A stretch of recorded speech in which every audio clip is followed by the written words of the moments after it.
Всем привет! Вы на канале Дело мастера боится. Сегодня мы будем готовить самогон из алычи, или по-другому чача, без сахара. Готовить чачу без сахара можно, если у вас очень сладкая алыча. Мы живем на юге, поэтому она медовая. В первую очередь необходимо дождаться, пока алыча упадет на землю и будет достаточно сладкая. У меня она уже упала, я ее собрал. После сбора я оставляю ее в теплом месте на сутки, для того, чтобы началось брожение. Вот она начала играть, выделился сок, и можно продолжать работу. При производстве чачи из 10 литров алычи получается 1 литр крепкого самогона. Конечно, можно было добавить сахар, но я его не добавляю, потому что иначе вкус портится и качество уже будет не то. Так же, как и с самогоном из абрикос, нам понадобится обычная высокооборотистая дрель и венчик, большой или маленький, для замешивания строительных смесей. Насыпаем алычу в высокую емкость, для того, чтобы не было разбрызгивания сока при измельчении алычи.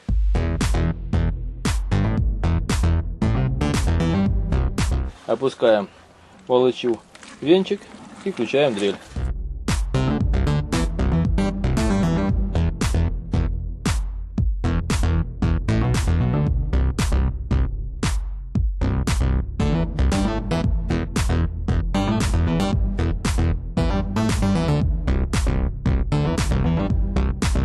Косточки из алычи я не чищу, они оседают на дне, и стоит только перелить верхнюю часть, и косточки останутся внизу.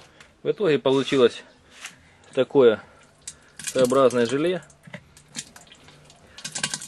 Здесь мало жидкости, поэтому добавим сюда воду из расчета 5 литров воды на 10 литров этой жижи. И хорошо все перемешиваем.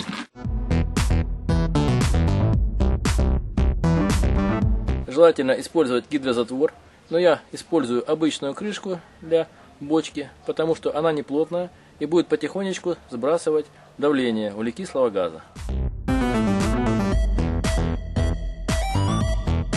Брожение будет длиться 15-20 дней. За это время пузырьки полностью исчезнут и брага приобретет не сладкий, а горьковатый привкус. Вот прошло 24 часа. И можно отделить косточки от всего сока. Они осели на дно. Переливаем сок в ведро. А косточки остались на дне. Теперь их можно выбросить. Вот прошло 2 недели, и брага из алычи уже готова. Шапка браги опустилась на дно. Она стала полупрозрачная. Ее можно перегонять. Брагу из алычи я фильтровать не буду, потому что она очень водянистая и при малом огне не пригорит бетону. Для перегонки браги я использую молочный бетон, который будет контактировать с брагой недолго и много окислов в него не попадет. Теперь необходимо наполнить бидон брагой примерно на 3/4, чтобы она не поднялась вверх и не перекрыла шланг подающей пары.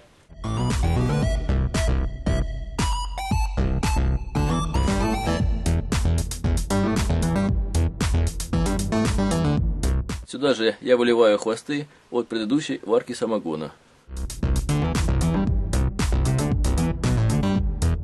Брага очень жидкая, и поэтому даже нижняя ее часть очень водянистая. Вот такая. Вот первый перегон закончился. Я не снимал ни головы, ни хвосты и брал до 20 градусов крепости. Теперь необходимо его развести и перегнать второй раз. Получился такой мутный самогон. В сухопарнике около полулитра конденсата сивушных масел. Проверим крепость самогона, который получился после первой перегонки. Общая крепость вышла 40 градусов. Но этот самогон после первой перегонки обладает большим количеством легких фракций, ацетонов, а также сивушными маслами, которые негативно будут влиять на здоровье, а также на внешний вид. Он мутный. Перед второй перегонкой необходимо снизить крепость самогона до 20 градусов.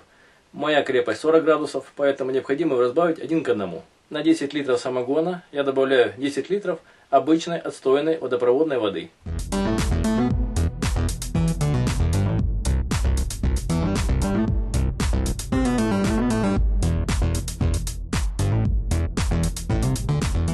После этого крепость самогона стала примерно 20 градусов. Теперь необходимо медленно провести вторую перегонку на небольшом огне, отбирая хвосты и головы. Вот брага закипела и появились первые капли первака. После этого необходимо уменьшить уровень огня и собрать 10% от предполагаемого выхода самогона. У меня количество первака примерно будет 0,5 литров. Но все еще поделяем по запаху и по вкусу.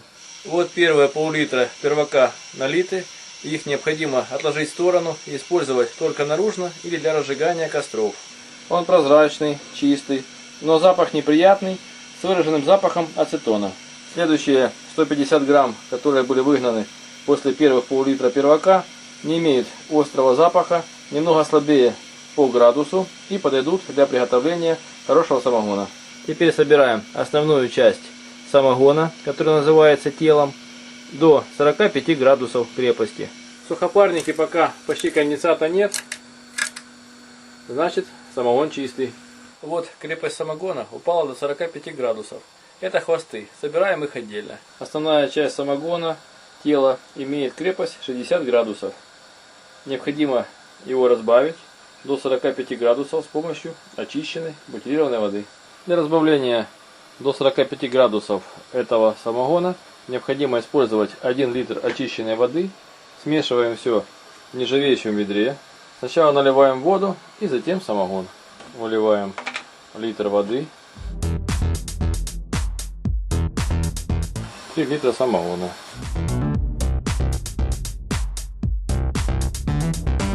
В итоге из 10 килограмм алычи получился 1 литр 45-градусного фруктового самогона. Вы были на канале Деломастера Боится, смотрели видео о том, как сделать самогон из алычи. Пишите свои замечания и комментарии, ставьте лайки, подписывайтесь на наш канал. Будьте с нами. Всем пока.